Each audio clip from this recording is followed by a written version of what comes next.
નમસ્કાર વિદ્યાર્થી મિત્રો, ધોરણ 9 વિષય સામાજિક વિજ્ઞાન ઇતિહાસ તરફ ફરીથી આપણે ચર્ચા કરવાના છે, એ તરફ પાછા જવાના છે.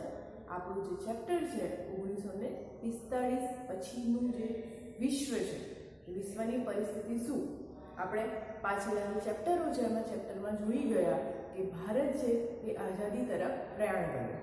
સાથે સાથે એમાં કેટલી મુસીબતો આવી, કેટલા લોકોએ એમના પ્રાણના બલિદાન કર્યા, અને એ પછી પણ પરિસ્થિતિ એટલી સહેલી નથી ભારતને આઝાદી અપાવવાની.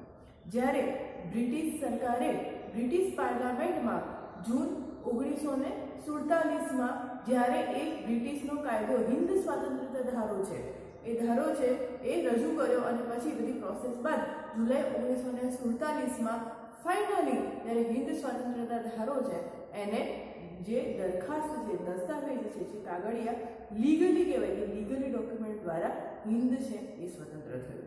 અને આખરે બધી વિધિપૂર્વક કાયદાકીય પ્રોસેસ પ્રમાણે 15મી ઓગસ્ટ 1947ના રોજ આપણો ભારત દેશમાં આપણો રાષ્ટ્રધ્વજ છે, આપણો તિરંગો છે એ લહેરાયો, અને સોનેરી સવાર ઊંઘ્યું કે ભારત દેશ ફાઇનલી આઝાદી મળી તેને આઝાદ થઈ ગયો. એટલે આ બહુ મહામૂલી છે, અને એ આપણને એમને એમ જ નથી મળ્યું. પણ એ પછી પણ જ્યારે હિન્દ સ્વતંત્ર થયું અને પછી પણ સમસ્યાઓ તો હતી જ, જેમ કે હિન્દ અને પાકિસ્તાનના ભાગલા, આવી તો જે રજવાડાઓ છે સરદાર વલ્લભભાઈએ એકઠા કર્યા, અલગ અલગ ઘણી એવી સમસ્યાઓ હતી, અને એ સમસ્યાઓનો ઉકેલ લાવવો ખૂબ જ જરૂર હતો. એટલે જ્યારે 1947માં ભારત આઝાદ થયું, પણ 1945ની વાત કરીએ એ વર્ષની આગળ, એટલે કે 1947-1945 નજીકના 2 વર્ષનો તફાવત છે, તો એ સમયગાળા દરમિયાન વિશ્વ છે એ વિશ્વની પરિસ્થિતિઓ કેવી હતી. અને વિશ્વમાં એવું કહેવાય છે કે 2 વિશ્વયુદ્ધો થઈ ગયા, અને આ 2 વિશ્વયુદ્ધો દરમિયાન જે વિશ્વયુદ્ધો થઈ ગયા તેમાં આધુનિક મહાયુદ્ધો છે, એમાં પ્રથમ જે વિશ્વયુદ્ધ હતું એમાં શાંતિ અને કાયમી શાંતિ જે મળી રહે એટલે રાષ્ટ્રસંઘની છે એ રાષ્ટ્રસંઘની સ્થાપના કરવામાં આવી. જ્યારે કેટલીક મર્યાદાઓ નડી અને નિષ્ફળ નીવડ્યા, ત્યારે 1939માં બીજું વિશ્વયુદ્ધ ફાટી નીકળ્યું, અને સમગ્ર જે માનવ શાંતિ છે એ માનવ શાંતિ હણાઈ ગઈ. લોકો સામે ફરીથી આ 2 વિશ્વયુદ્ધો હતા, એમાં પરિસ્થિતિ વણસી ગઈ, રાષ્ટ્રો વચ્ચે ઝઘડાઓ થવા માંડ્યા, અને અંતમાં જ્યારે ઉકેલ લાવવાના હેતુસર આ રાષ્ટ્ર જે સંયુક્ત રાષ્ટ્ર સંઘ છે એની સ્થાપના કરવામાં આવી. તમને પરીક્ષામાં પૂછાય તો સંયુક્ત રાષ્ટ્ર સંઘની સ્થાપના ક્યારે કરવામાં આવી? 24 ઓક્ટોબર 1945ના રોજ. હેતુ શું હતો? વિશ્વ શાંતિ જળવાઈ રહે, વિશ્વ વચ્ચે ઝઘડાઓ છે, તકરારો છે એ ઉપસ્થિત જ ના થાય, અને ઉપસ્થિત થાય તો એની શાંતિથી વાટાઘાટો દરમિયાન સમાધાન કરવામાં આવે. એટલે આજે આપણે ચર્ચા કરવાના છે કે સંયુક્ત રાષ્ટ્ર જે એમની સ્થાપના થઈ, તો હેતુ શું હતો? વિશ્વ શાંતિ લાવવાનો. એ પ્રથમ વિશ્વયુદ્ધ અને જે બીજું વિશ્વયુદ્ધ ફાટી નીકળ્યું અને મર્યાદાઓને લીધે નિષ્ફળ નીવડ્યું, અને રાષ્ટ્રો વચ્ચે જે મતભેદો સર્જાયા, એમાં દેશના લોકો માનવ હિતને ધ્યાનમાં રાખીને શાંતિથી રહે, એ હેતુ મેઇન રાષ્ટ્રસંઘનો હતો. તો સંયુક્ત રાષ્ટ્રનું ખતપત્ર છે, એ ખતપત્રમાં જે લીગલી ડોક્યુમેન્ટ કહેવાય, તો કે એમાં દરેક જે વિશ્વના રાષ્ટ્રો છે એ સર્વસંમતિથી સહી કરીને એ જે પણ એના જોગવાઈઓ હોય કે નિયમો હોય એ નિયમો જોડાય. જેમ કોઈ નિયમો બનાવવામાં આવે કે કોઈ એક દેશ હોય એ અમુક આક્રમણ કરવું નહીં, અમુક કે દખલગીરી નિયમમાં કરવી નહીં, અમુક નિયમોથી બધા રાષ્ટ્રો છે એ સંમતિથી જોડાયેલા હોય.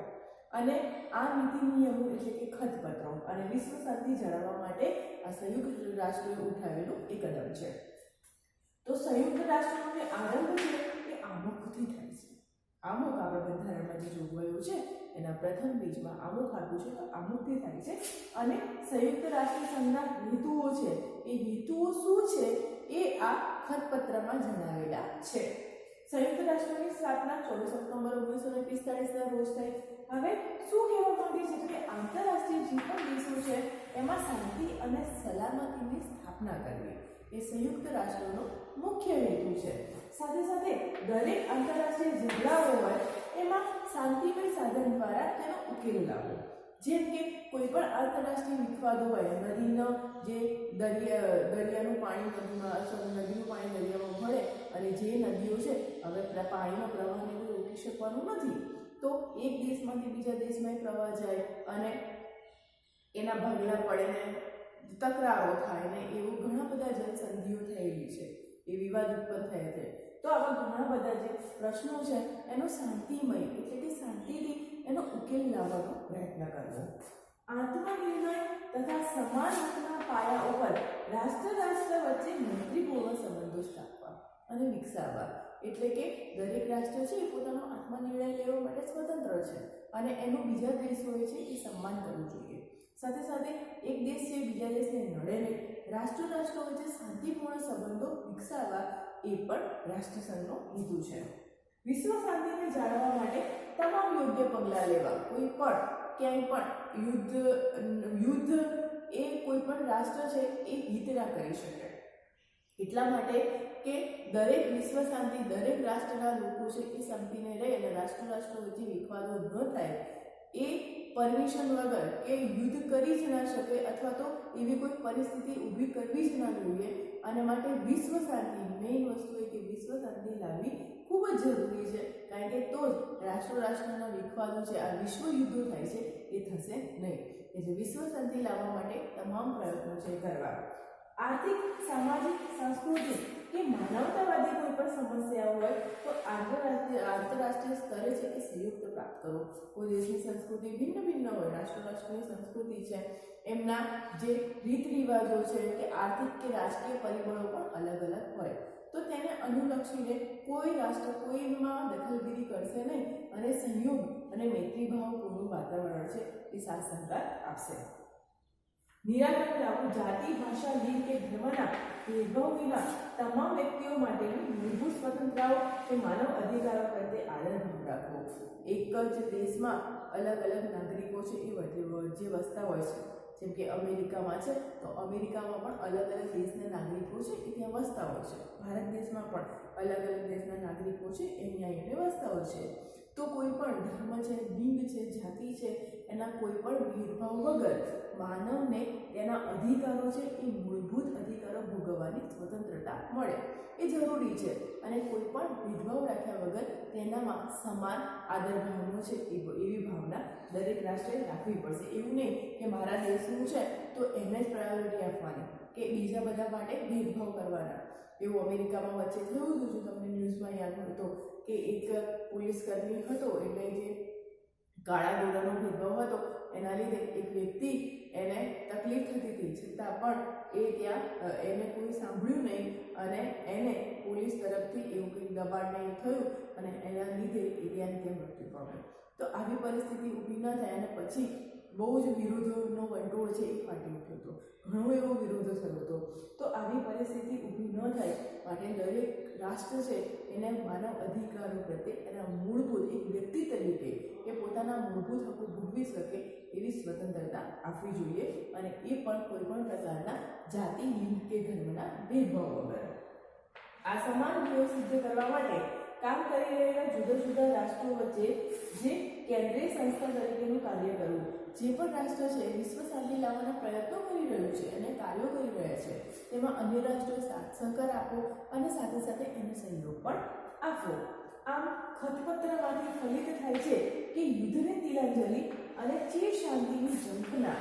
બહુ જ ખૂબ મહત્વનું છે કે ખતપત્રનો હેતુ મેં એ જ છે, એ જ કહેવા માંગે છે, એ લેખિત એક જાતનો દસ્તાવેજ છે અને એ કહેવા માંગે છે કે દરેક વિશ્વના દેશો છે આ પ્રથમ ને બીજું વિશ્વયુદ્ધ ફાટી નીકળ્યું એવી પરિસ્થિતિથી માનવહાનિ અને માનહાનિ, રાષ્ટ્રો વચ્ચેની સુખ, શાંતિ, સલામતી આ બધું પડી ન ભાગે, એ બધી રીતના પાયમાલ થઈ જાય, રાજકીય રીતે કહો કે આર્થિક રીતે કહો કે સામાજિક રીતે, અને આવી પરિસ્થિતિ ન ઊભી થાય માટે ખતપત્રમાં એ જ કહેવા માંગ્યું છે કે વિશ્વના જે પણ રાષ્ટ્રો છે એ રાષ્ટ્રો શાંતિથી, સુખ શાંતિથી એ સંપીને રહે અને સાથે સાથે યુદ્ધને તિલાંજલિ આપે. કોઈ ઝઘડા ઉત્પન્ન થાય એવા કોઈ પ્રશ્નો છે એ ઊભા થાય જ નહીં અને થાય તો એનું જે સમાનતાથી સમજૂતીથી એના નિરાકરણ લાવવું અને ચીર શાંતિની જંગના એટલે કે સૌ હળી મળી અને સંપીને રહે તેવી ભાવના છે એવી ભાવના છે એ વ્યક્ત કરવામાં આવી છે અને એ સંયુક્ત રાષ્ટ્રનું મુખ્ય હેતુ રહેલું છે. હવે આગળની વાત કરીએ આપણે ઠંડુ વિશ્વ યુદ્ધ. ઠંડુ વિશ્વ યુદ્ધ જે 1945 થી 1962 વચ્ચે થયું એટલે ભારતીય 1747માં આઝાદ થયું તો એના 2 વર્ષ અગાઉ આ વિશ્વ યુદ્ધની જે છે પરિસ્થિતિ એ ઉદ્ભવી રહી હતી. એના કારણો અને પરિણામો શું છે? જ્યારે બીજું વિશ્વ યુદ્ધ થયું ત્યારે ઇંગ્લેન્ડ અને ફ્રાન્સ હતો એ ફ્રાન્સની નેતાગીરીની જગ્યાએ અમેરિકા અને રશિયાએ પોતાની મહાસત્તા એમના હાથમાં લીધી અને નેતાગીરી છે એ સુકાન છે એ સંભાળી. એટલે પહેલા મહાસત્તામાં ઇંગ્લેન્ડ અને ફ્રાન્સ હતું જે આ વિશ્વ યુદ્ધના કારણે એ હારી ગયા, પાયમાલ થઈ ગયા અને જેનું પરિણામ શું આવ્યું તો કે અમેરિકા અને રશિયા હતા એ રશિયાએ મહાસત્તાની નેતાગીરી છે એ પોતાના હાથમાં લીધી. યુદ્ધમાં જ્યારે યુદ્ધ થયું ત્યારે ઇંગ્લેન્ડ, ફ્રાન્સ, રશિયા અને અમેરિકા એ એક સાથે હતા. પરંતુ જ્યારે યુદ્ધ જીતી ગયા અને યુદ્ધ પૂરું થયું એ પછી શું થયું કે જ્યારે શાસન કરવાનો સમય આવ્યો ત્યારે રશિયાની શાસન પદ્ધતિ છે એની વિચારસરણી છે એ અમેરિકાથી ભિન્ન હોવાથી રશિયા અને અમેરિકા છે એ બે જૂથમાં વહેંચાઈ ગયા. બે જૂથોમાં વહેંચાઈ ગયા અને બંને મહાસત્તા એ પોતે પોતાના જૂથો એ સક્રિય હતા, મહાસત્તા હતા એટલે એમના વચ્ચે ઘર્ષણ ઊભું થયું અને વિચારસરણી ભિન્ન હોવાના કારણે છે અમેરિકા અને ઇંગ્લેન્ડ છે એ રશિયાથી અલગ થઈ ગયા. વિશ્વ રાજકારણમાં કેન્દ્ર સ્થાને અને વિશ્વમાં પોતાનું વર્ચસ્વ વધારવા માટે બંને જૂથો છે સક્રિય હતા અને આના કારણે આ વર્ચસ્વ વધારવા વિશ્વ જે રાજકારણમાં કેન્દ્ર સ્થાને રહીને આ જે છે એ બંને સત્તાઓ છે બે જૂથોમાં વહેંચાઈ ગઈ, એ બંને લશ્કરી જૂથોમાં પણ વહેંચાઈ ગઈ. આ બે ગૃહો એટલે કે અમેરિકા અને રશિયા એ પોતાની મહાસત્તાઓ અલગ, પોતાની લશ્કરની વ્યવસ્થા અલગ અને આ બંને રાજકારણમાં અને વિશ્વ રાજકારણમાં અને કેન્દ્રીય કક્ષાએ પોતાના ક્રમને જાળવી રાખવા, પોતાનું વર્ચસ્વ જાળવી રાખવા માટે ઘર્ષણ ઉત્પન્ન થયું અને આવી પરિસ્થિતિને દ્વિધ્રુવી વિશ્વ વ્યવસ્થાનો સમયગાળો છે એ કહેવામાં આવે છે.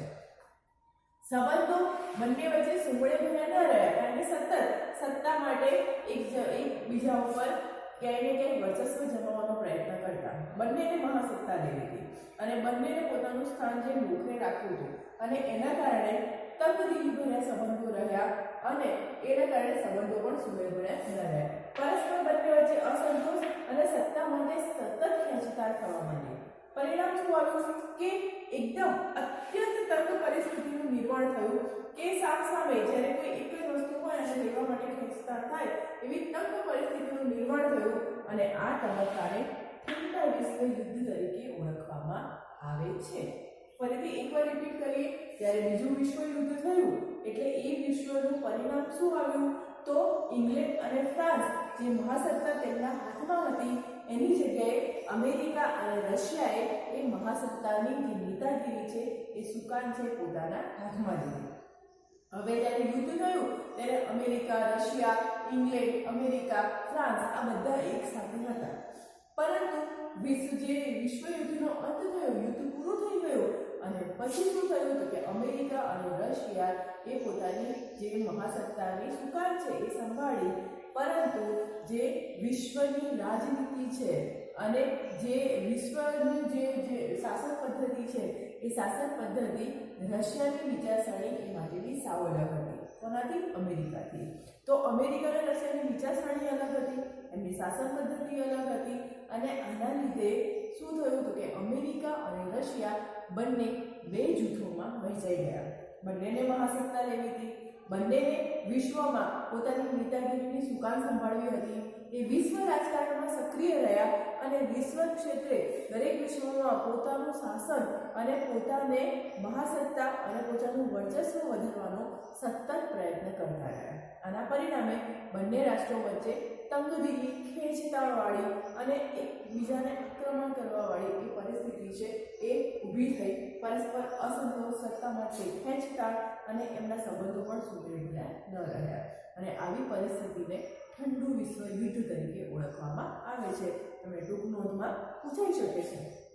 બીજા વિશ્વયુદ્ધ પછી વિશ્વના જે મુખ્ય બે શક્તિશાળી રાષ્ટ્રો હતા એમના રાષ્ટ્રો વચ્ચેના સંબંધોમાં પરિવર્તન થયા. એટલે કે અમેરિકા, રશિયા અને વિરોધી સત્તા જૂથો લશ્કરી જૂથો બન્યા અને શક્તિશાળી જૂથો પણ બન્યા. અમેરિકા અને રશિયા વચ્ચે ખેંચતાણ ચાલુ હતી અને એના પરિણામે આ બંને છે એ અલગ અલગ લશ્કરી જૂથો પણ ઉભા બનાવ્યા.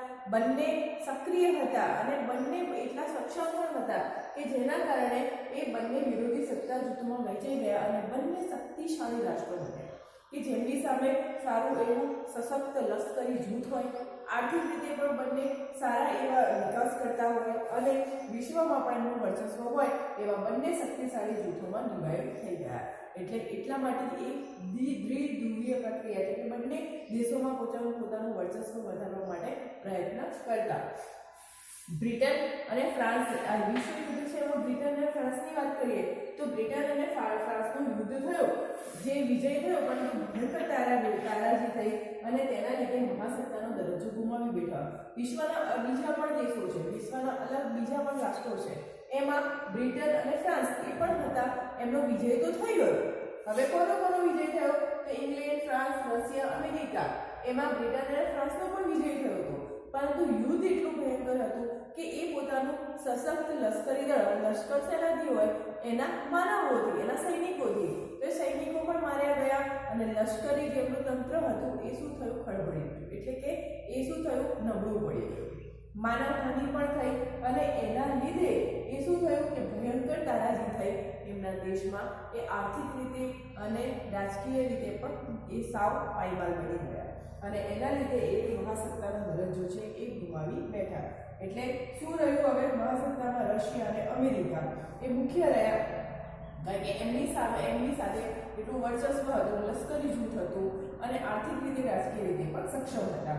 યુદ્ધમાં હારેલા જે જર્મની, ઇટાલી, જાપાન આર્થિક અને રાજકીય લશ્કરી રીતે નષ્ટ થઈ ગયા સાવ.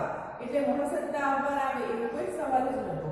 અને યુદ્ધના જે પાછલા તબક્કા છે એમાં રશિયાએ શું કર્યું કે જર્મન જેમ રાજા રજવાડાઓ, એક રાજા બીજા રાજ્ય પર આક્રમણ કરે અને એનું જે બંને રાજાઓમાંથી જે જીતે એ પેલું જે એ રાજાનું રાજ્ય છે એ પોતાના હસ્તક લઈ લે અને એવી રીતે પોતાનું શાસન વધારતા. એવી જ રીતે થયું કે જર્મની જે રશિયા હતું એ રશિયાએ યુદ્ધના પાછળના તબક્કામાં જર્મનીના પૂર્વ ભાગ પર આક્રમણ કર્યું. ઉપરાંત પૂર્વ યુરોપના જે દેશો છે, Austria, Armenia, Hungary, Poland, Romania, Bulgaria, Baltic, આ બધા લશ્કરી રાજ્યો છે એના પર કબજો મેળવ્યો. અને આ કબજો મેળવ્યો એટલે કે આ બધા રાજ્યો છે એ પોતાના હસ્તક છે એણે લઈ લીધા, જેથી તેમના પર રશિયાનું વર્ચસ્વ છે એ રહ્યું.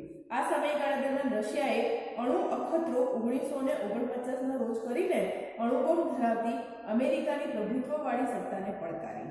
પશ્ચિમ યુરોપના જે દેશો છે એને બ્રિટિશ અમેરિકી દળોએ મુક્ત કર્યા અને ધીરે ધીરે લોકશાહી શાસન પ્રથા સ્થપાઈ. હવે આવી પરિસ્થિતિ થઈ અને લશ્કરી જૂથોમાં એ બંને કેવી રીતે વહેંચાયા, લશ્કરી જૂથોનું વિભાજન કેવી રીતે થયું. આ વિશ્વયુદ્ધ પછી જે રશિયા અને અમેરિકાનું જે વર્ચસ્વ વધારવા ખેંચતાણ થઈ એના પછીની કેવી પરિસ્થિતિ થઈ તેના વિશે આપણે હવે પછીના નેક્સ્ટ વિડીયોમાં ચર્ચા કરીશું. Thank you.